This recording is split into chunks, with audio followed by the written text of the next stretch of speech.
पूर्ण परमात्मने नमः। श्रीमद् भगवत गीता। गीता तेरा ज्ञान अमृत। जीव हमारी जाति है, मानव यानी मैनकाइंड धर्म हमारा। हिंदू, मुस्लिम, सिख, ईसाई धर्म नहीं कोई न्यारा। भूमिका। गीता एक पवित्र सत्य ग्रंथ है जो अध्यात्म ज्ञान का कोश है। इसे वर्तमान में हिंदुओं के ग्रंथ के नाम से जाना जाता है। वास्तव में पवित्र गीता विश्व का ग्रंथ है। इसकी उत्पत्ति आज सन 2012 से लगभग 5550 वर्ष पूर्व महाभारत के युद्ध के समय हुई थी। उस समय कोई धर्म नहीं था, एक सनातन पंथ था यानी मानव धर्म था। शब्द खंड नहीं होता। यह उन पुण्यात्माओं के मस्तिष्क रूपी व्हाट्सएप में पहुंच जाता है जिनका नेटवर्क सही होता है। यह महर्षि व्यास जी यानी श्री कृष्ण द्वैपायन के मस्तिष्क रूपी व्हाट्सएप में लोड हो गया था। उसी से श्री वेद व्यास जी ने पवित्र श्रीमद् भगवत गीता को कागज पर लिखा या ताड़ वृक्ष के पत्तों पर खोदा, जो आज अपने पास पवित्र गीता उपलब्ध है। गीता शास्त्र में कुल 18 अध्याय तथा 700 श्लोक हैं। मैंने इस पवित्र पुस्तक से आवश्यकता अनुसार विवरण लेकर ग्रंथ गीता तेरा ज्ञान अमृत की रचना की है। जैसे वन यानी फॉरेस्ट में जड़ी बूटियां होती हैं, वैद्य उस वन से आवश्यक जड़ी निकाल लेता है, उससे जीवनदायिनी औषधि तैयार कर लेता है। वन फिर भी विद्यमान रहता है। इसी प्रकार पुस्तक गीता तेरा ज्ञान अमृत एक औषधि जाने और इसको पढ़कर ज्ञान की घूंट पीकर अपना जन्म, मरण यानी वृद्धावस्था और मृत्यु का रोग नाश कराएं। अध्यात्म ज्ञान के बिना मनुष्य जीवन अधूरा है। यदि किसी के पास अरबों खरबों की संपत्ति है, फिर भी वह अपने जीवन में कुछ कमी महसूस करता है। उसकी पूर्ति के लिए मनुष्य पर्यटक स्थलों पर जाता है। उस समय उसको कुछ अच्छा लगता है, परंतु उससे पूरा जीवन अच्छा नहीं हो सकता, नहीं इससे आत्म कल्याण हो सकता। 2-3 दिन के पश्चात पुनः वही दिनचर्या प्रारंभ हो जाती है। फिर भी कुछ अधूरा सा लगता है। वह कमी परमात्मा की भक्ति की है। उसकी पूर्ति के लिए विश्व का धार्मिक मानव अपनी परंपरागत साधना करता है। यदि उस साधक की वह साधना शास्त्रों के अनुकूल है तो लाभ होगा। यदि शास्त्र विधि को त्याग कर मनमाना आचरण अर्थात मनमानी साधना करते हैं तो वह गीता अध्याय 16 श्लोक 23 से 24 के अनुसार व्यर्थ है। न साधक को सुख प्राप्त होता है, न सिद्धि प्राप्त होती है, न परम गति प्राप्त होती है, अर्थात व्यर्थ साधना है। कुछ श्रद्धालु किसी गुरु से दीक्षा लेकर भक्ति करते हैं। यदि गुरु पूर्ण है तो लाभ होगा, नहीं तो वह साधना भी व्यर्थ है। आप जी को इस पुस्तक गीता तेरा ज्ञान अमृत में जानने को मिलेगा कि प्रमाणित शास्त्र कौन से हैं जिनके अनुसार साधना करें। शास्त्र विधि अनुसार साधना कौन सी है, उस साधना को करने की विधि क्या है, किस महात्मा से प्राप्त होगी, पूर्ण गुरु की क्या पहचान है, वह भी इसी पुस्तक में पढ़ेंगे। यह पुस्तक विश्व के मानव को एक करेगी जो धर्मों में बंटकर आपस में लड़ कर मर रहा है। गीता शास्त्र किसी धर्म विशेष का नहीं है। यह तो मानव कल्याण के लिए उस समय प्रदान किया गया था जब कोई धर्म नहीं था, केवल मानव धर्म था। मेरा नारा है, जीव हमारी जाति है, मानव यानी मैनकाइंड धर्म हमारा। हिंदू, मुस्लिम, सिख, ईसाई धर्म नहीं कोई न्यारा। जैसे बाबा नानक जी का जन्म पवित्र हिंदू धर्म में श्री कालूराम मेहता के घर खत्री यानी अरोड़ा कुल में हुआ था। श्री ब्रजलाल पांडे से श्री नानक देव जी ने गीता का ज्ञान समझा और उनके द्वारा बताई भक्ति कर रहे थे। श्री विष्णु तथा श्री शंकर जी की पूजा करते थे। अन्य सर्व देवों की भी भक्ति करते थे, जो हिंदू धर्म में वर्तमान में चल रही है। श्री नानक जी सुल्तानपुर शहर में वहाँ के नवाब के यहाँ मोदी खाने में नौकरी करते थे। शहर से लगभग आधा 1 किलोमीटर दूर बेई नदी बहती थी। प्रतिदिन श्री नानक देव साहेब जी उस दरिया में स्नान करने जाते थे। परमात्मा अच्छी आत्माओं को जो दृढ़ भक्त होते हैं उनको मिलता है। अधिक प्रमाण आप जी इसी पुस्तक में पढ़ेंगे। उसी विधान अनुसार परमात्मा श्री नानक देव साहेब जी को मिले, उनको तत्व ज्ञान बताया, सत्य साधना जो शास्त्रानुकूल है उसका ज्ञान कराया। श्री नानक देव जी की संतुष्टि के लिए उनको अपने साथ ऊपर अपने शाश्वत स्थान अर्थात सच्चखंड में लेकर गए। सर्व ब्रह्मांडों का भ्रमण कराकर यथार्थ भक्ति विधि बताकर सनातन भक्ति को पुनः स्थापित करने का आदेश दिया। 3 दिन पश्चात श्री नानक जी को वापस जमीन पर छोड़ा। उसके पश्चात श्री नानक जी ने हिंदू धर्म में चल रहा मनमाना आचरण बंद करके गीता यानी सप्त श्लोकी गीता शास्त्र अनुसार साधना का प्रचार करके यथार्थ भक्ति का प्रचार किया। परमात्मा की सत्य साधना करने के लिए सर्वप्रथम गुरु का होना अति अनिवार्य है। इसी का पालन करते हुए श्री नानक जी ने शिष्य बनाने शुरू किए। स्वयं वे गुरु पद पर विराजमान थे। श्री नानक जी के शिष्यों को पंजाबी भाषा में सिख कहते हैं, जिस कारण से उनकी अलग पहचान बन गई और वर्तमान में उन अनुयायियों के समूह ने धर्म का रूप ले लिया। हिंदू तथा सिख आपस में धर्म के नाम पर लड़ मरते हैं, यह विवेक की कमी है। विवेचन भक्ति कोई करो, उसको गुरु बनाना आवश्यक है। गुरु भी वक्त गुरु हो जो अपने मुख कमल से तत्व ज्ञान तथा साधना विधि बताए। गुरु शरीर का ही नाम नहीं है, उस शरीर में जो आत्मा है वह गुरु है। शरीर 5 तत्व का हो या इलेक्ट्रॉनिक वीडियो का हो, वह वक्त गुरु कहा जाता है।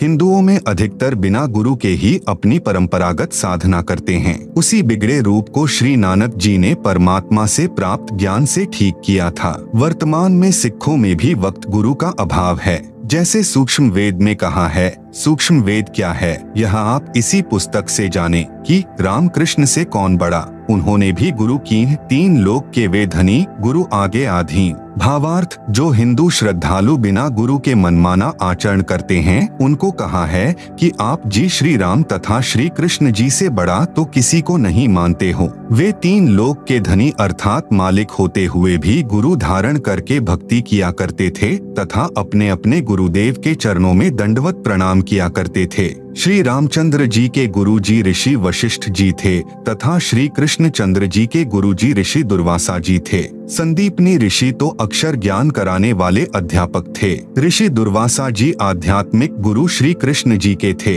आपकी क्या बुनियाद है? आप बिना गुरु के भक्ति करके कल्याण चाहते हैं। सूक्ष्म वेद में फिर कहा है, कबीर गुरु बिन माला फिरते, गुरु बिन देते दान, गुरु बिन दोनों निष्फल हैं। भावे पूछो वेद पुराण। इस पुस्तक में आप जी को और भी अनेक भक्ति के गुर मिलेंगे तथा यथार्थ अध्यात्म ज्ञान व साधना की भी जानकारी होगी। मैं आशा करता हूँ कि यह पुस्तक मानव कल्याण करेगी। मेरी परमेश्वर से विनय है कि हे परमात्मा, मुझ दास के इस प्रयत्न को सफल करना। सर्व प्राणी आप जी के बच्चे हैं, आप जी की आत्मा हैं। इनको यथार्थ भक्ति मार्ग समझ में आए और सर्व मानव अपना जीवन धन्य बनाए। विश्व में शांति हो। सत्य साहिब, दिनांक 8/9/2012।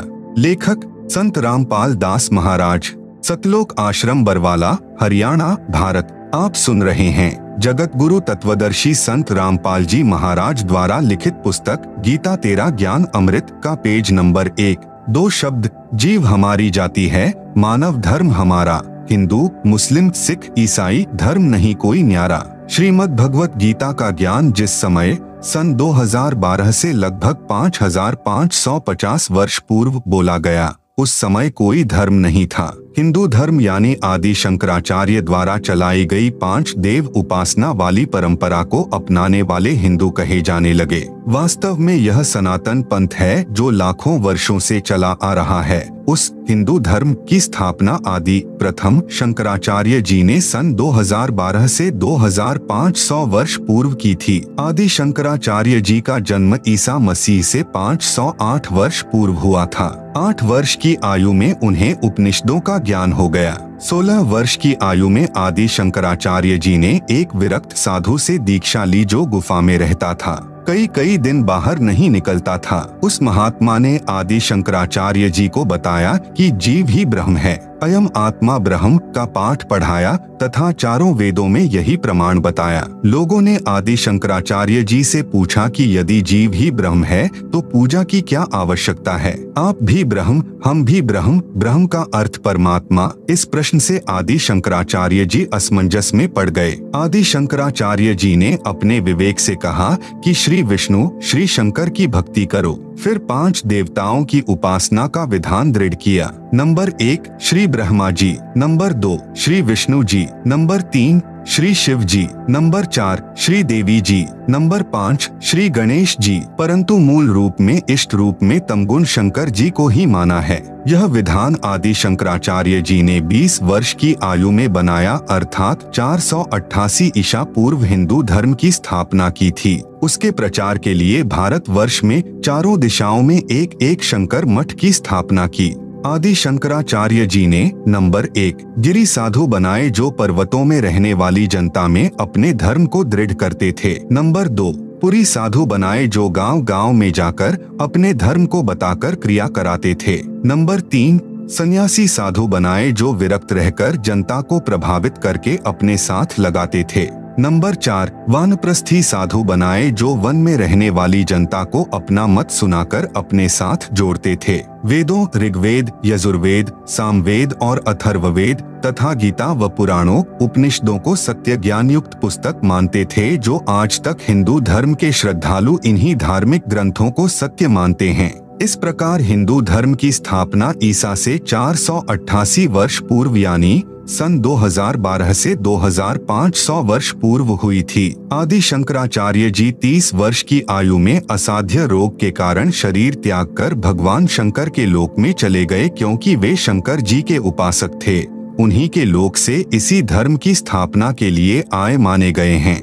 आप सुन रहे हैं जगत गुरु तत्वदर्शी संत रामपाल जी महाराज द्वारा लिखित पुस्तक गीता तेरा ज्ञान अमृत का पेज नंबर 2। उस समय बौद्ध धर्म तेजी से फैल रहा था। उसको उन्होंने भारत में फैलने से रोका था। यदि बौद्ध धर्म फैल जाता तो चीन देश की तरह भारतवासी भी नास्तिक हो जाते। नंबर 2 ईसाई धर्म की स्थापना। श्री ईसा मसीह जी से ईसाई धर्म की स्थापना हुई। ईसा जी की जब 32 वर्ष की आयु थी, उनको क्रश पर कीले गाड़कर विरोधी धर्म गुरुओं ने गवर्नर पर दबाव बनाकर मरवा दिया था। ईसा जी को उसी प्रभु ने इंजिल नामक ग्रंथ देकर उतारा था, जिसने गीता तथा वेदों का ज्ञान दिया था। इंजिल पुस्तक में भिन्न ज्ञान नहीं है, क्योंकि आध्यात्मिक ज्ञान तो पहले गीता वेदों में बताया जा चुका था। वह किसी धर्म विशेष के लिए नहीं है। वह गीता तथा वेदों वाला ज्ञान मानव मात्र के लिए है। ईसा जी के लगभग 600 वर्ष पश्चात हजरत मोहम्मद जी ने इस्लाम धर्म की स्थापना की। मोहम्मद जी को पवित्र कुरान शरीफ ग्रंथ उसी ब्रह्म ने दिया था। इसमें भी भक्ति विधि संपूर्ण नहीं है,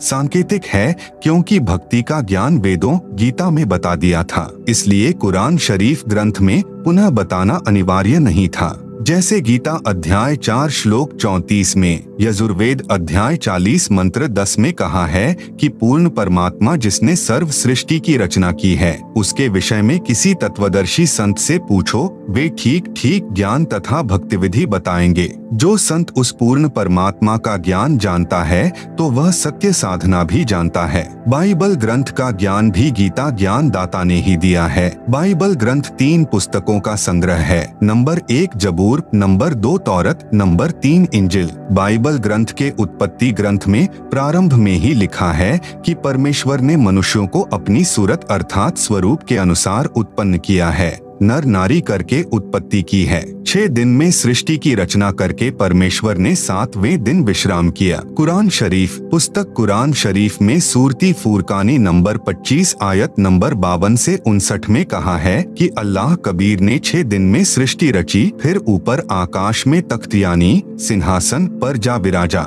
उस परमेश्वर की खबर किसी बाखबर अर्थात तत्वदर्शी संत से पूछो। कुरान के लेख से स्पष्ट है कि कुरान शरीफ का ज्ञान दाता भी उस पूर्ण परमात्मा अर्थात अल्लाहु अकबर यानी अल्लाह कबीर के विषय में पूर्ण ज्ञान नहीं रखता। कुरान शरीफ की सूरती 42 की प्रथम आयत में उन्हीं 3 मंत्रों का सांकेतिक ज्ञान है जो गीता अध्याय 17 श्लोक 23 में है। कहा है कि ब्रह्मण अर्थात सच्चिदानंद घन ब्रह्म की भक्ति के ओम तत् सत 3 नाम के स्मरण करो। कुरान शरीफ में सूरती 42 की प्रथम आयत में इन्हीं को सांकेतिक इस प्रकार लिखा है, ऐन सीन काफ। आप सुन रहे हैं जगत गुरु तत्वदर्शी संत रामपाल जी महाराज द्वारा लिखित पुस्तक गीता तेरा ज्ञान अमृत का पेज नंबर 3। ऐन हिंदी का अ अक्षर है जिसका संकेत ओम की ओर है। ऐन का भावार्थ ओम से है। सीन यानी स अर्थात जो गीता अध्याय 17 श्लोक 23 में दूसरा तत् मंत्र है, उसका वास्तविक जो मंत्र है उसका पहला अक्षर स है। यही ओम प्लस सीन या तत् मिलकर सतनाम 2 मंत्र का बनता है। और कुरान शरीफ में जो तीसरा मंत्र काफ यानी क है, जो गीता अध्याय 17 श्लोक 23 में लिखे 3 नामों में अंतिम सत मंत्र है। जैसे गुरुमुखी में क को कका, ख को खखा तथा ग को गगा, उ को उड़ा, ई को इड़ा कहते तथा लिखते हैं, इसी प्रकार कुरान में अ सह क को लिखा है। सत मंत्र सांकेतिक है, परंतु वास्तविक जो नाम है उसका पहला अक्षर क है। वह करीम मंत्र है, जिसे सारनाम भी कहते हैं। जिन भक्तों को मेरे संत रामपाल दास से तीनों मंत्रों का उपदेश प्राप्त है, वे उन दोनों सांकेतिक मंत्रों के वास्तविक नामों को जानते हैं। सर्व ग्रंथों में कुछ समानता।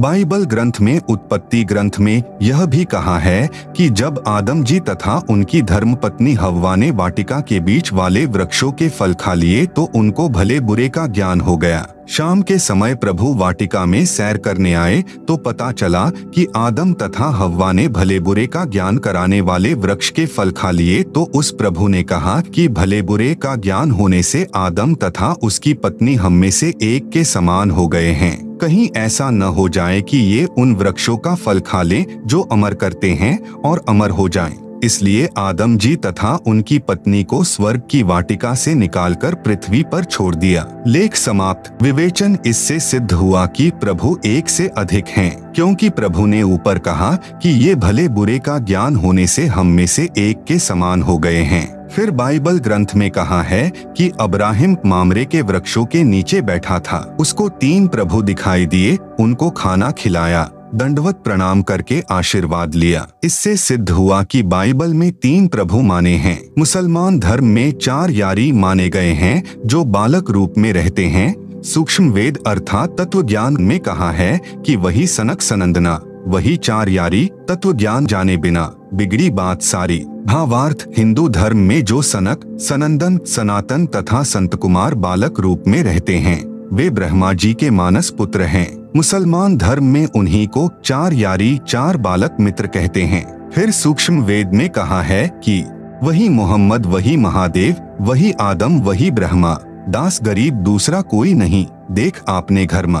आप सुन रहे हैं जगत गुरु तत्वदर्शी संत रामपाल जी महाराज द्वारा लिखित पुस्तक गीता तेरा ज्ञान अमृत का पेज नंबर 4। भावार्थ, मुसलमान धर्म के प्रवर्तक हजरत मोहम्मद जी भगवान शिव के लोक से आए पुण्यकर्मी आत्मा थे जो परंपरागत साधना ही एक गुफा में बैठकर किया करते थे। शिव जी का एक गण जो 11 रुद्रों में से एक है, वह मोहम्मद जी से उस गुफा में मिले। उन्हीं की भाषा यानी अरबी भाषा में काल प्रभु अर्थात ब्रह्म का संदेश सुनाया। उसी रुद्र को मुसलमान जबरिल फरिश्ता कहते हैं जो नेक फरिश्ता माना जाता है। भावार्थ है कि हजरत मोहम्मद भी शिव के बच्चे हैं। जो मुसलमान धर्म का पवित्र तीर्थ स्थल काबा है, उसमें भगवान शंकर के लिंग के आकार का पत्थर लगा है, उसको मुसलमान श्रद्धालु सिजदा अर्थात प्रणाम करते हैं। नंबर 2, आदम बाबा। पुराणों में तथा जैन धर्म के ग्रंथों में प्रसंग आता है जो इस प्रकार है। ऋषभदेव जी राजा नाभिराज के पुत्र थे। नाभिराज जी अयोध्या के राजा थे। ऋषभदेव जी के 100 पुत्र तथा एक पुत्री थी। एक दिन परमेश्वर एक संत रूप में ऋषभ देव जी को मिले, उनको भक्ति करने की प्रेरणा की, ज्ञान सुनाया कि मानव जीवन में यदि शास्त्र विधि अनुसार साधना नहीं की तो मानव जीवन व्यर्थ जाता है। वर्तमान में जो कुछ भी जिस मानव को प्राप्त है वह पूर्व जन्म जन्मांतरों में किए पुण्यों तथा पापों का फल है। आप राजा बने हो, यह आपका पूर्व का शुभ कर्म फल है। यदि वर्तमान में भक्ति नहीं करोगे तो आप भक्ति शक्तिहीन तथा पुण्यहीन होकर नरक में गिरोगे तथा फिर अन्य प्राणियों के शरीरों में कष्ट उठाओगे। जैसे वर्तमान में इन्वर्टर की बैटरी चार्ज कर रखी है और चार्जर निकाल रखा है, फिर भी वह बैटरी कार्य कर रही है। इन्वर्टर से पंखा भी चल रहा है, बल्ब ट्यूब भी जग रहे हैं।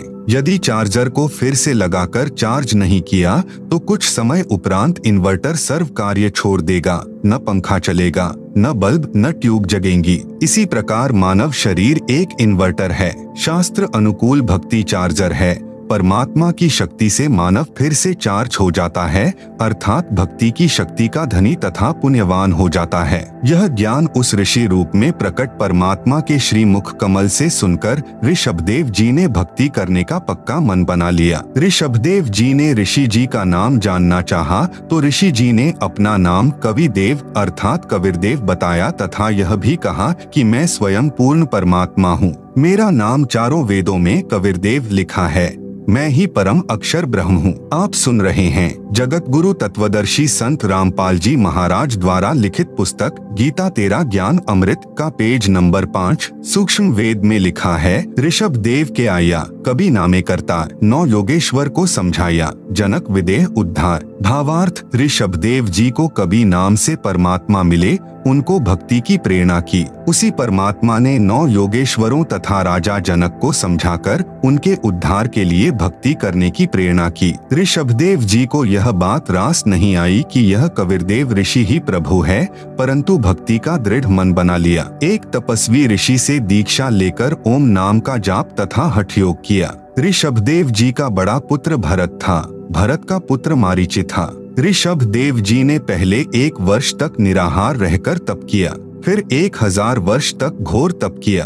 तपस्या समाप्त करके अपने पौत्र अर्थात भरत के पुत्र मारीची को प्रथम धर्मदेशना यानी दीक्षा दी। यह मारीची वाली आत्मा 24वें तीर्थंकर महावीर जैन जी हुए थे। ऋषभदेव जी ने जैन धर्म नहीं चलाया, यह तो श्री महावीर जैन जी से चला है। वैसे श्री महावीर जी ने भी किसी धर्म की स्थापना नहीं की थी, केवल अपने अनुभव को अपने अनुयायियों को बताया था। वह एक भक्ति करने वालों का भक्त समुदाय है। ऋषभदेव जी ओम नाम का जाप ओमकार बोलकर करते थे।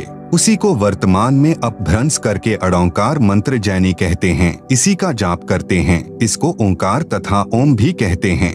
हम अपने प्रसंग पर आते हैं। जैन धर्म ग्रंथ में तथा जैन धर्म के अनुयायियों द्वारा लिखित पुस्तक आओ जैन धर्म को जाने में लिखा है कि ऋषभदेव जी जैनी उन्हीं को आदिनाथ कहते हैं वाला जीव ही बाबा आदम रूप में जन्मा था। अब उसी सूक्ष्म वेद की वाणी का सरलार्थ करता हूँ।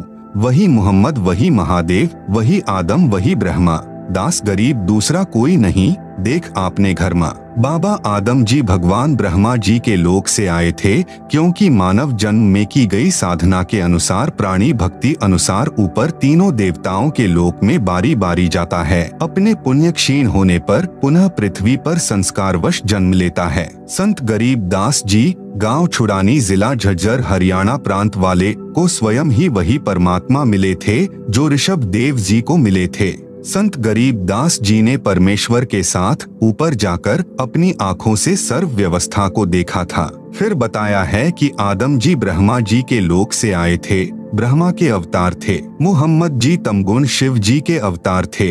प्रिय पाठ को अवतार 2 प्रकार के होते हैं। नंबर 1, स्वयं वह प्रभु अवतार लेता है, जैसे श्री राम, श्री कृष्ण आदि के रूप में स्वयं श्री विष्णु जी अवतार धार कर आए थे। परंतु कपिल ऋषि जी, परशुराम जी को भी विष्णु जी के अवतारों में गिना जाता है।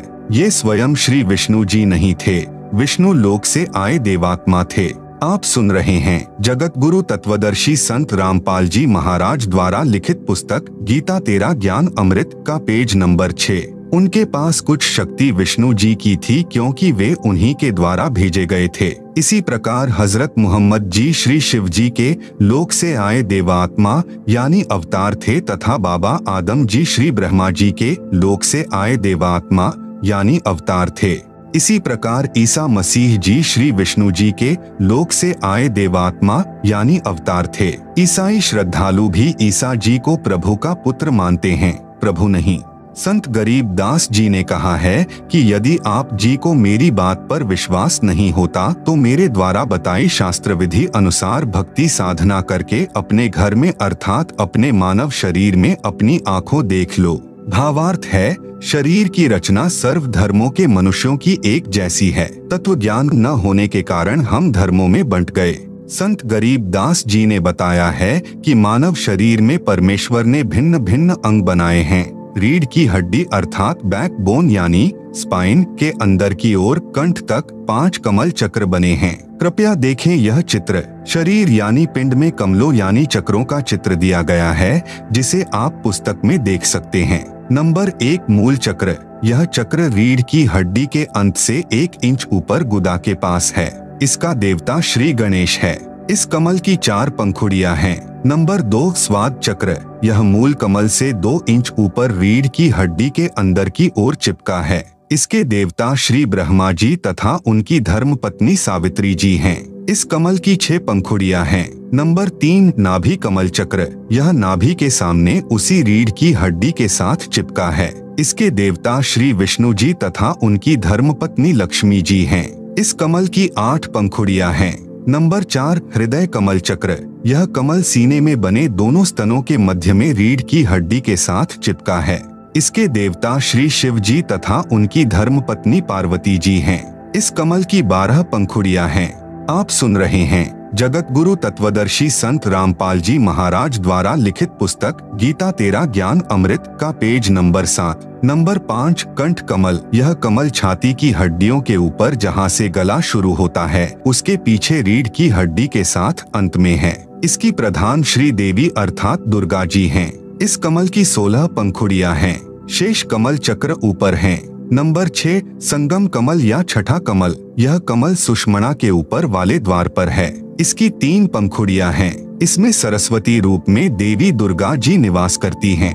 एक पंखुड़ी में देवी दुर्गा सरस्वती रूप में रहती है।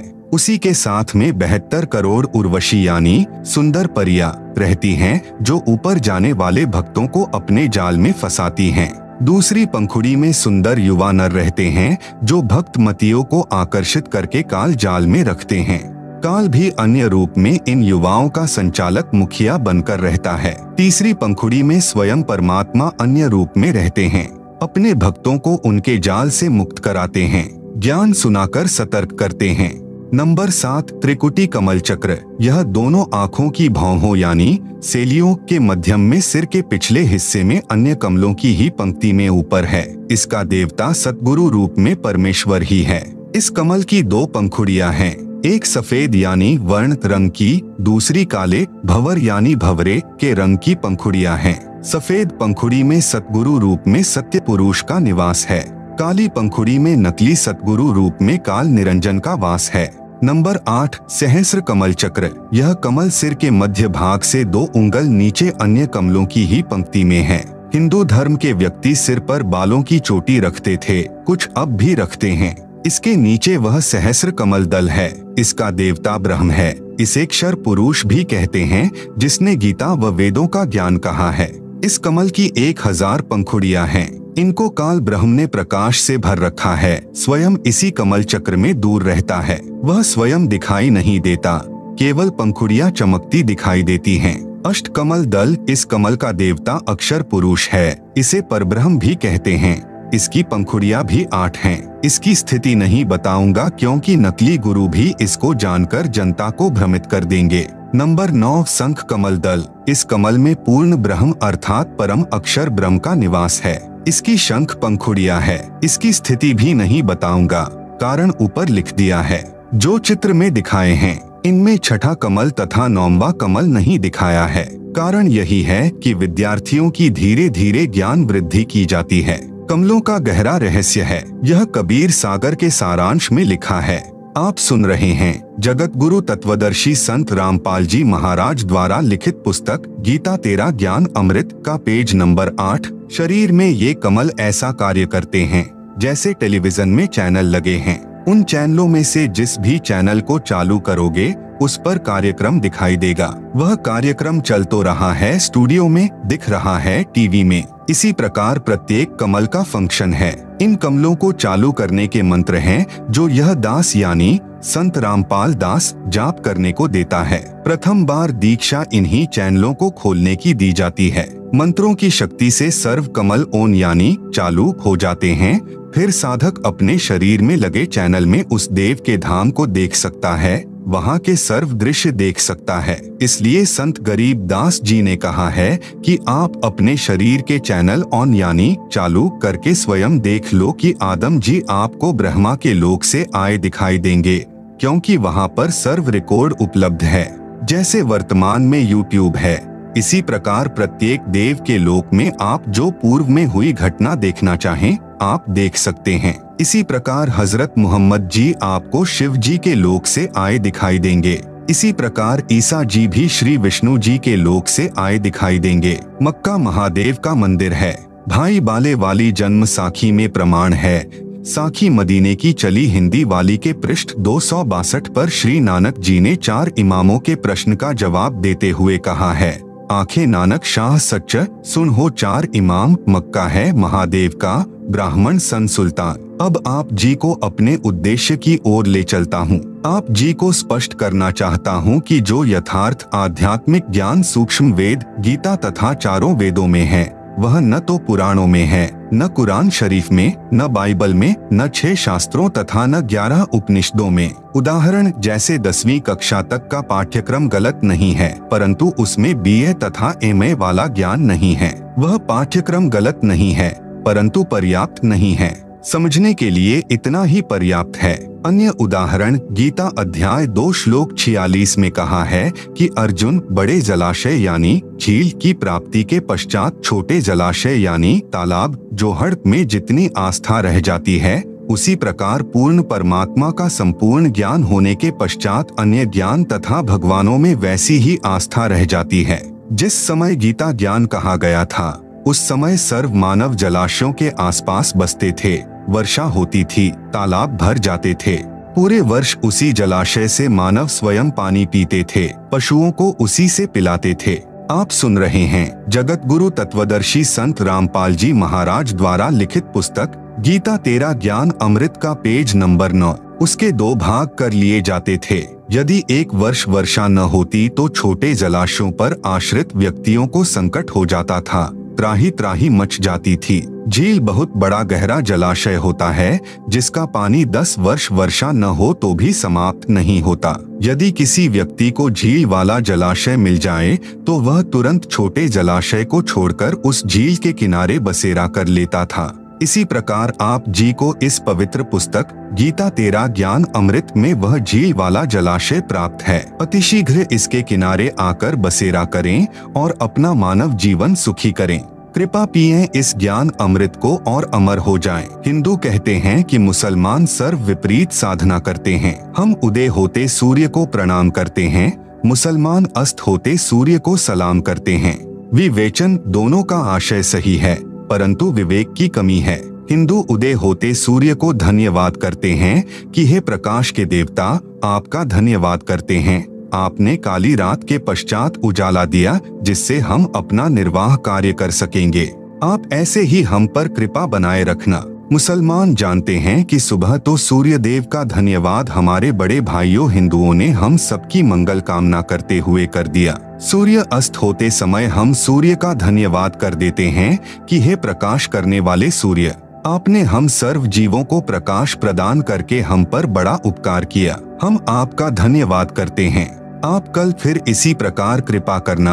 आप भी अल्लाह अकबीर की रचना हो और हम भी उसी की संतान हैं। वास्तव में न तो मुसलमान सूर्य की पूजा करते हैं न हिंदू। दोनों पक्ष पूर्व पश्चिम की ओर मुख करके सुबह हिंदू तथा शाम को मुसलमान परमात्मा की भी पूजा करते हैं। पूजा केवल पूर्ण परमात्मा की करनी चाहिए। अन्य देवों फरिश्तों का आदर करना चाहिए। अधिक ज्ञान के लिए आगे पढ़े गीता का सत्य सार इसी पुस्तक में। निवेदन इसी पुस्तक के अंत में पृष्ठ 204 पर गीता प्रेस गोरखपुर से प्रकाशित श्री जयदयाल गोयंदका जी द्वारा अनुवादित गीता के संबंधित अध्यायों के श्लोकों की फोटोकॉपी लगाई है, ताकि आप जी सत्य को तुरंत जान सकें और आप जी को प्रमाण देखने के लिए अन्य गीता खरीदने की आवश्यकता न पड़े। लेखक संत रामपाल दास।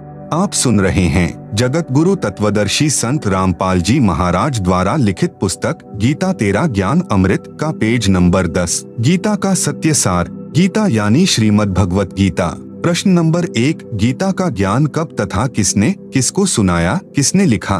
कृपया विस्तार से बताएं। उत्तर, श्रीमद् भगवत गीता का ज्ञान श्री कृष्ण जी के शरीर में प्रवेश करके काल भगवान ने, जिसे वेदों व गीता में ब्रह्म नाम से भी जाना जाता है, अर्जुन को सुनाया।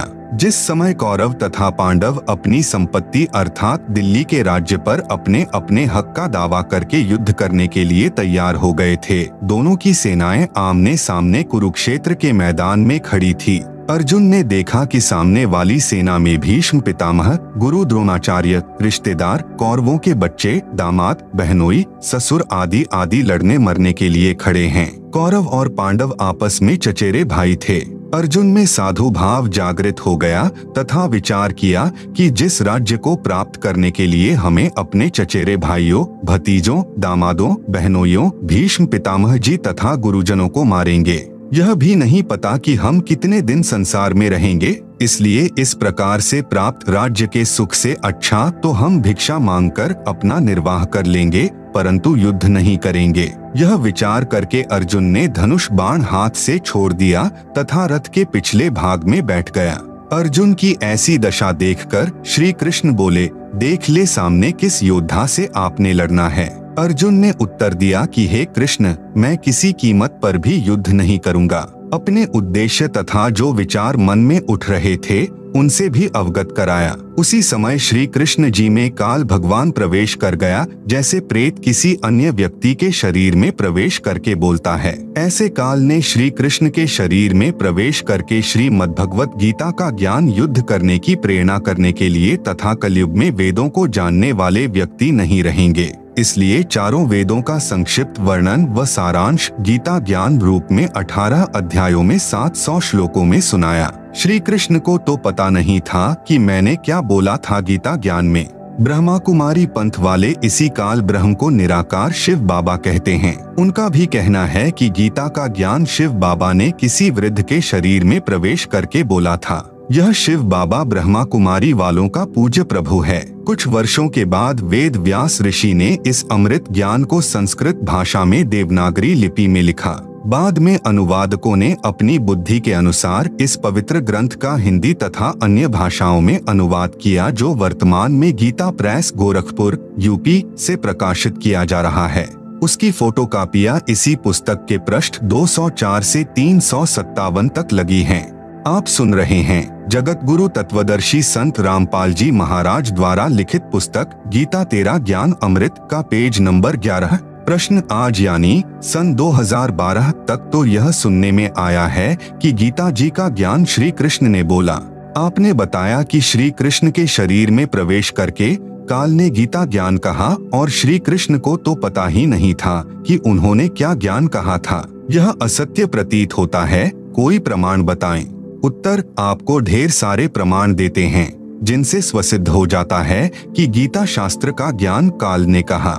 सर्वप्रथम गीता से ही प्रमाणित करता हूँ। प्रमाण नंबर 1, गीता अध्याय 10 में जब गीता ज्ञान दाता ने अपना विराट रूप दिखा दिया तो उसको देखकर अर्जुन कांपने लगा, भयभीत हो गया।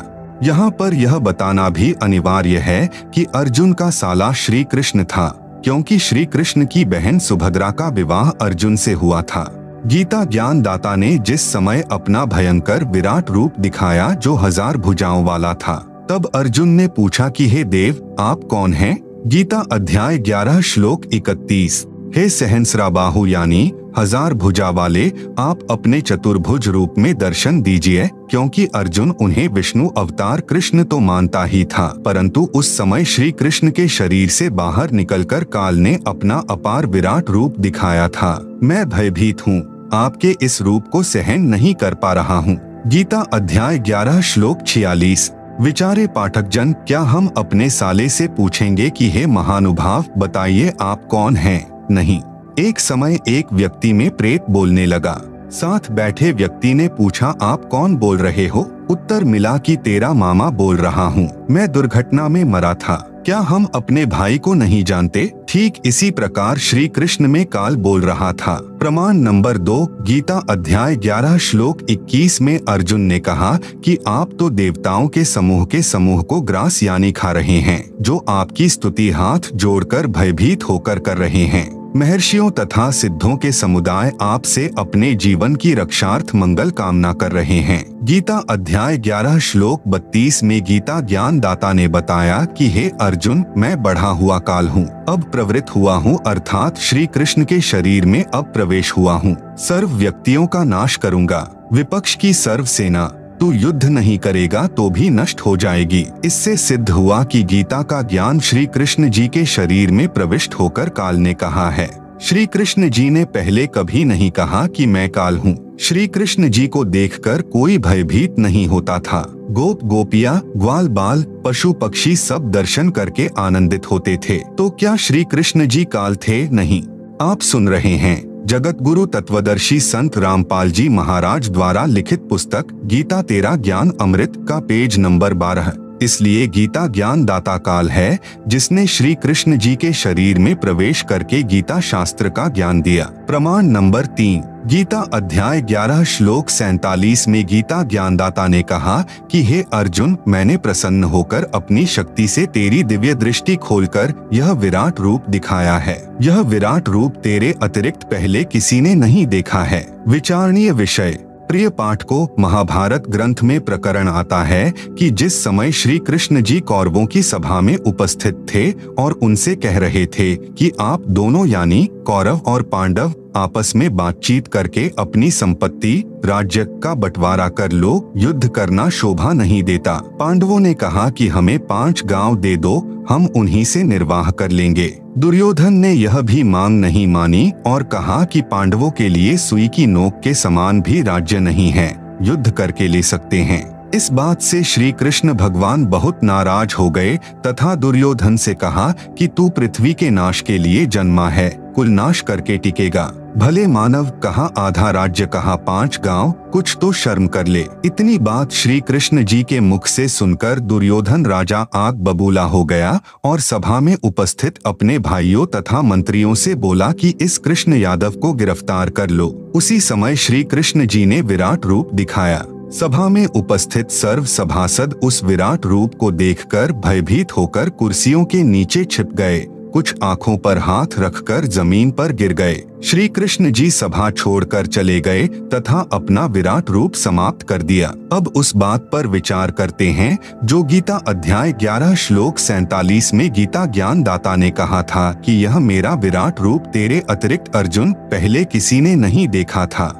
यदि श्री कृष्ण गीता ज्ञान बोल रहे होते तो यह कभी नहीं कहते कि मेरा विराट रूप तेरे अतिरिक्त पहले किसी ने नहीं देखा था, क्योंकि श्री कृष्ण जी के विराट रूप को कौरव तथा अन्य सभासद पहले देख चुके थे। इससे सिद्ध हुआ कि श्रीमद् भगवत गीता का ज्ञान श्री कृष्ण ने नहीं कहा, उनके शरीर में प्रेतवत प्रवेश करके काल यानी शरपुरुष ने कहा था। यह तीसरा प्रमाण हुआ। प्रमाण नंबर 4, श्री विष्णु पुराण गीता प्रेस गोरखपुर से प्रकाशित के पृष्ठ 168 पर प्रमाण है कि एक समय देवताओं और राक्षसों का युद्ध हुआ। देवता पराजित होकर समुद्र के किनारे जाकर छिप गए। फिर भगवान की तपस्या स्तुति करने लगे। काल का विधान है, अर्थात काल ने प्रतिज्ञा कर रखी है कि मैं अपने वास्तविक काल रूप में कभी किसी को दर्शन नहीं दूंगा, अपनी योग माया से छिपा रहूंगा। प्रमाण गीता अध्याय 7 श्लोक 24 से 25 में। इसलिए यह काल यानी शरपुरुष किसी को विष्णु जी के रूप में दर्शन देता है, किसी को शंकर जी के रूप में, किसी को ब्रह्मा जी के रूप में दर्शन देता है। आप सुन रहे हैं जगत गुरु तत्वदर्शी संत रामपाल जी महाराज द्वारा लिखित पुस्तक गीता तेरा ज्ञान अमृत का पेज नंबर 13। देवताओं को श्री विष्णु जी के रूप में दर्शन देकर कहा कि मैंने जो आपकी समस्या है वह जान ली है। आप पुरंजय राजा को युद्ध के लिए तैयार कर लो। मैं उस राजा श्रेष्ठ के शरीर में प्रविष्ट होकर राक्षसों का नाश कर दूंगा। ऐसा ही किया गया। अधिक ज्ञान के लिए आप जी विष्णु पुराण पढ़ सकते हैं। प्रमाण नंबर 5, श्री विष्णु पुराण के पृष्ठ 173 पर प्रमाण है कि एक समय नागवंशियों तथा गंधर्वों का युद्ध हुआ। गंधर्वों ने नागों के सर्व बहुमूल्य हीरे, लाल व खजाने लूट लिए, उनके राज्य पर भी कब्जा कर लिया। नागाओं ने भगवान की स्तुति की। वही काल भगवान विष्णु रूप धारण करके प्रकट हुआ। कहा कि आप पुरुकुत्स राजा को गंधर्वों के साथ युद्ध के लिए तैयार कर लें। मैं राजा पुरुकुत्स के शरीर में प्रवेश करके दुष्ट गंधर्वों का नाश कर दूंगा। ऐसा ही हुआ। उपरोक्त विष्णु पुराण की दोनों कथाओं से स्पष्ट हुआ यानी प्रमाणित हुआ कि यह काल भगवान यानी शर पुरुष इस प्रकार अव्यक्त यानी गुप्त रहकर कार्य करता है। इसी प्रकार इसने श्री कृष्ण जी में प्रवेश करके गीता का ज्ञान कहा है। प्रमाण नंबर 6 महाभारत ग्रंथ में गीता प्रेस गोरखपुर यूपी से प्रकाशित में भाग 2 पृष्ठ 800 से 801 पर लिखा है कि महाभारत के युद्ध के पश्चात राजा युधिष्ठिर को राजगद्दी पर बैठाकर श्री कृष्ण जी ने द्वारिका जाने की तैयारी की। तब अर्जुन ने श्री कृष्ण जी से कहा कि आप वह गीता वाला ज्ञान फिर से सुनाओ, मैं उस ज्ञान को भूल गया हूँ। श्री कृष्ण जी ने कहा कि हे अर्जुन, आप बड़े बुद्धिहीन हो, बड़े श्रद्धाहीन हो, आपने उस अनमोल ज्ञान को क्यों भुला दिया। अब मैं उस ज्ञान को नहीं सुना सकता क्योंकि मैंने उस समय योग युक्त होकर गीता का ज्ञान सुनाया था। विचार करें, युद्ध के समय योग युक्त हुआ जा सकता है तो शांत वातावरण में योग युक्त होने में क्या समस्या हो सकती है। वास्तव में यह ज्ञान काल ने श्री कृष्ण में प्रवेश करके बोला था। श्री कृष्ण जी को स्वयं तो वह गीता ज्ञान याद नहीं। यदि वे वक्ता थे तो वक्ता को तो सर्व ज्ञान याद होना चाहिए। श्रोता को तो प्रथम बार में 40% ज्ञान याद रहता है। इससे सिद्ध है कि गीता का ज्ञान श्री कृष्ण जी में प्रवेश होकर काल यानी शर पुरुष ने बोला था। उपरोक्त प्रमाणों से स्पष्ट हुआ कि श्रीमद् भगवत गीता का ज्ञान श्री कृष्ण ने नहीं कहा। उनको तो पता ही नहीं कि क्या कहा था। श्री कृष्ण जी के शरीर में प्रवेश करके काल पुरुष यानी शर पुरुष ने बोला था। प्रश्न 2 काल पुरुष कौन है? उत्तर इसके लिए पढ़ें सृष्टि रचना जो पृष्ठ 120 पर लिखी है। प्रश्न 3 काल भगवान अर्थात ब्रह्म अविनाशी है या जन्मता मरता है? उत्तर जन्मता मरता है। आप सुन रहे हैं जगत गुरु तत्वदर्शी संत रामपाल जी महाराज द्वारा लिखित पुस्तक गीता तेरा ज्ञान अमृत का पेज नंबर 14। प्रश्न नंबर 4 कहाँ प्रमाण है? उत्तर श्रीमद् भगवत गीता अध्याय 2 श्लोक 12, गीता अध्याय 4 श्लोक 5, गीता अध्याय 10 श्लोक 2 में गीता ज्ञान दाता स्वयं स्वीकार करता है कि मेरी भी जन्म व मृत्यु होती है, मैं अविनाशी नहीं हूँ। कहा है कि हे अर्जुन, तेरे और मेरे बहुत जन्म हो चुके हैं, तू नहीं जानता, मैं जानता हूँ। तू, मैं और ये राजा लोग व सैनिक पहले भी थे, आगे भी होंगे, यह न जान कि हम केवल वर्तमान में ही हैं। मेरी उत्पत्ति को न तो देवता लोग जानते और न ही ऋषिजन, क्योंकि यह सब मेरे से उत्पन्न हुए हैं। इससे सिद्ध हुआ कि गीता ज्ञान दाता काल पुरुष अविनाशी नहीं है, इसलिए इसको क्षर पुरुष कहा जाता है। प्रश्न 5 क्या ब्रह्मा विष्णु तथा शिव अविनाशी हैं? उत्तर नहीं, ये नाशवान हैं, इनकी भी जन्म मृत्यु होती है। ब्रह्मा विष्णु तथा शिव जी के माता पिता भी हैं। प्रश्न 6 कोई प्रमाण बताओ, माता पिता का नाम भी बताओ। उत्तर श्री देवी महापुराण गीता प्रेस गोरखपुर से प्रकाशित के 3 स्कंद पृष्ठ 123 पर श्री विष्णु जी ने अपनी माता दुर्गा की स्तुति करते हुए कहा है कि हे मातः, आप शुद्ध स्वरूपा हो, सारा संसार आपसे ही उद्भाषित हो रहा है, हम आपकी कृपा से विद्यमान है। मैं, ब्रह्मा और शंकर तो जन्मते मरते हैं, हमारा तो आविर्भाव यानी जन्म तथा तिरोभाव यानी मृत्यु हुआ करता है, हम अविनाशी नहीं हैं। तुम ही जगत जननी और सनातनी देवी हो और प्रकृति देवी हो। शंकर भगवान बोले, हे माता, विष्णु के बाद उत्पन्न होने वाले ब्रह्मा जब आपका पुत्र है तो क्या मैं तमोगुणी लीला करने वाला शंकर तुम्हारी संतान नहीं हुआ, अर्थात मुझे भी उत्पन्न करने वाली तुम ही हो। इस देवी महापुराण के उल्लेख से सिद्ध हुआ कि श्री ब्रह्मा जी, श्री विष्णु जी तथा श्री शंकर जी को जन्म देने वाली माता श्री दुर्गा देवी यानी अष्टंगी देवी है और तीनों नाशवान हैं। श्री ब्रह्मा जी, श्री विष्णु जी तथा श्री शिव जी का पिता कौन है? प्रमाण श्री शिव महापुराण गीता प्रेस गोरखपुर से प्रकाशित में इनके पिता का ज्ञान है। श्री शिव महापुराण के रुद्र संहिता खंड में पृष्ठ 100 से 110 तक निम्न प्रकरण है। अपने पुत्र नारद जी के प्रश्न का उत्तर देते हुए श्री ब्रह्मा जी ने कहा कि हे पुत्र, आपने सृष्टि के उत्पत्तिकर्ता के विषय में जो प्रश्न किया है उसका उत्तर सुन। प्रारंभ में केवल एक सद्ब्रह्म ही शेष था, सब स्थानों पर प्रलय था। उस निराकार परमात्मा ने अपना स्वरूप शिव जैसा बनाया, उसको सदाशिव कहा जाता है। उसने अपने शरीर से एक स्त्री निकाली, वह स्त्री दुर्गा, जगदम्बिका, प्रकृति देवी तथा त्रिदेव ब्रह्मा विष्णु तथा शिव की जननी कहलाई, जिसकी 8 भुजाएं हैं। इसी को शिवा भी कहा है। आप सुन रहे हैं जगत गुरु तत्वदर्शी संत रामपाल जी महाराज द्वारा लिखित पुस्तक गीता तेरा ज्ञान अमृत का पेज नंबर 15। श्री विष्णु जी की उत्पत्ति। सदाशिव और शिवा यानी दुर्गा ने पति पत्नी रूप में रहकर एक पुत्र की उत्पत्ति की, उसका नाम विष्णु रखा। श्री ब्रह्मा जी की उत्पत्ति। श्री ब्रह्मा जी ने बताया कि जिस प्रकार विष्णु जी की उत्पत्ति शिव तथा शिवा के संयोग भोग विलास से हुई है, उसी प्रकार शिव और शिवा ने मेरी भी उत्पत्ति की। नोट, यहाँ पर शिव को काल ब्रह्म जाने, शिवा को दुर्गा जाने। प्रिय पाठ को इस रुद्र संहिता खंड में शंकर जी की उत्पत्ति का प्रकरण नहीं है, यह अनुवादकर्ता की गलती है। वैसे देवी पुराण में शंकर जी ने स्वयं स्वीकारा है कि मेरा जन्म दुर्गा यानी प्रकृति से हुआ है। श्री शंकर जी भी शिव तथा शिवा का पुत्र है। श्री शिव महापुराण के विधवेश्वर संहिता खंड पृष्ठ 24 से 30 पर प्रमाण। एक समय श्री ब्रह्मा जी तथा श्री विष्णु जी का इस बात पर युद्ध हो गया कि ब्रह्मा जी ने कहा, मैं तेरा पिता हूँ क्योंकि यह संसार मेरे से उत्पन्न हुआ है, मैं प्रजापिता हूँ। विष्णु जी ने कहा कि मैं तेरा पिता हूँ, तू मेरे नाभि कमल से उत्पन्न हुआ है। दोनों एक दूसरे को मारने के लिए तत्पर हो गए। उसी समय सदाशिव अर्थात काल ब्रह्म ने उन दोनों के बीच में एक सफेद रंग का प्रकाशमय स्तंभ खड़ा कर दिया। फिर स्वयं शंकर के रूप में प्रकट होकर उनको बताया कि तुम कोई भी कर्ता नहीं हो। हे पुत्रों, मैंने तुमको जगत की उत्पत्ति और स्थिति रूपी 2 कार्य दिए हैं। इसी प्रकार मैंने शंकर और रुद्र को 2 कार्य संहार व तिरोगति दिए हैं। मुझे वेदों में ब्रह्म कहा है। मेरे 5 मुख हैं, एक मुख से अकार यानी अ, दूसरे मुख से उकार यानी उ तथा तीसरे मुख से मकार यानी म, चौथे मुख से बिंदु तथा 5वें मुख से नाद यानी शब्द प्रकट हुए हैं।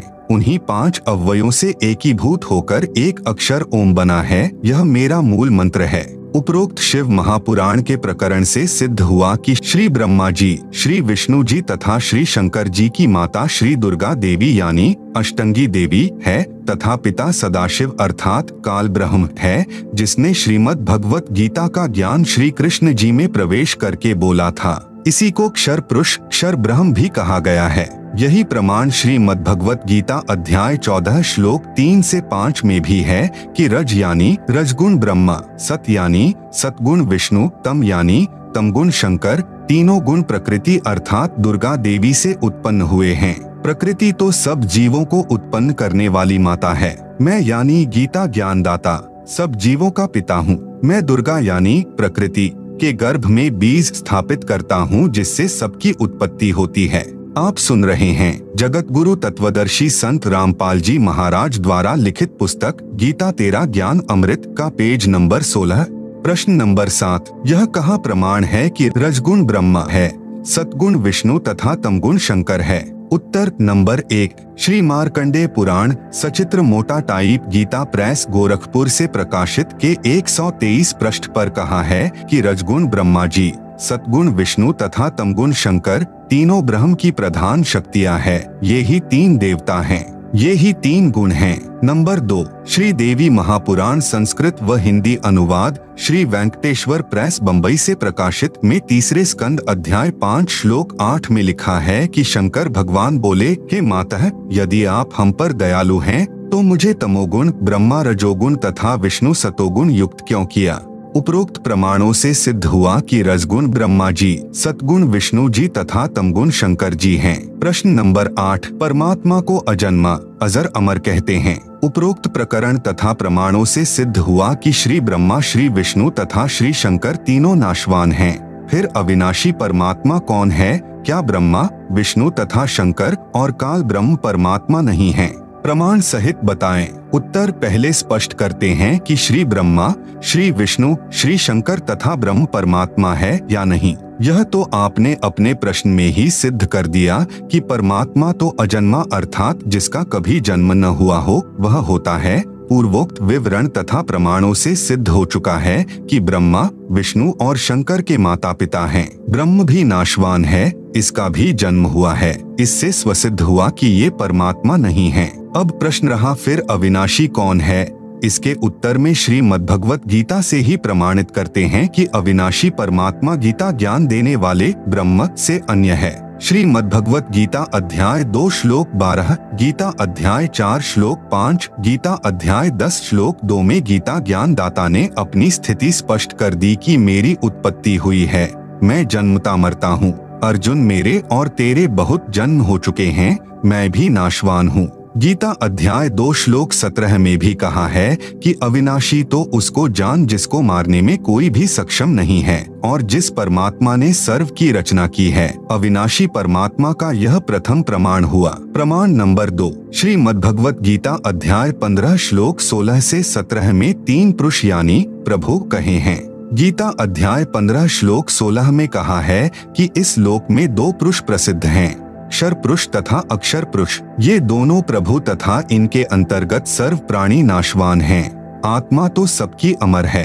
आप सुन रहे हैं जगत गुरु तत्वदर्शी संत रामपाल जी महाराज द्वारा लिखित पुस्तक गीता तेरा ज्ञान अमृत का पेज नंबर 17 है। गीता अध्याय 15 श्लोक 17 में कहा है कि उत्तम पुरुष अर्थात पुरुषोत्तम तो कोई अन्य ही है, जिसे परमात्मा कहा गया है, जो तीनों लोकों में प्रवेश करके सबका धारण पोषण करता है, वह वास्तव में अविनाशी है।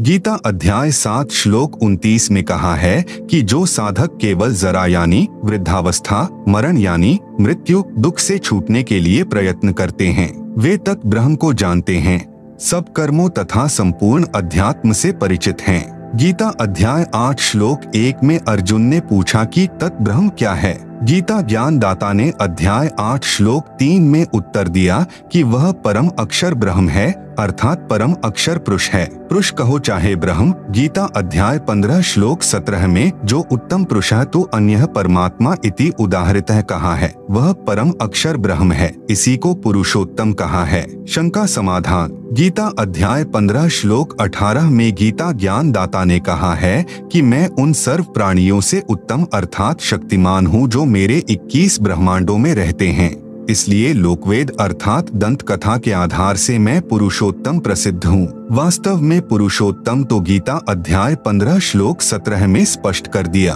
उत्तम पुरुष अर्थात पुरुषोत्तम तो क्षर पुरुष यानी गीता ज्ञानदाता तथा अक्षर पुरुष जो 7 शंख ब्रह्मांडों का स्वामी है से अन्य ही है, वही परमात्मा कहा जाता है। वह सर्व का धारण पोषण करता है, वास्तव में अविनाशी है। वह परम अक्षर ब्रह्म है जो असंख्य ब्रह्मांडों का मालिक है, जो सर्व सृजनहार है, कुल का मालिक है, अर्थात परमात्मा है। प्रश्न नंबर 9, अक्षर का अर्थ अविनाशी होता है। आपने गीता अध्याय 15 श्लोक 16 में भी अक्षर पुरुष को भी नाशवान बताया है, कृपया स्पष्ट करें।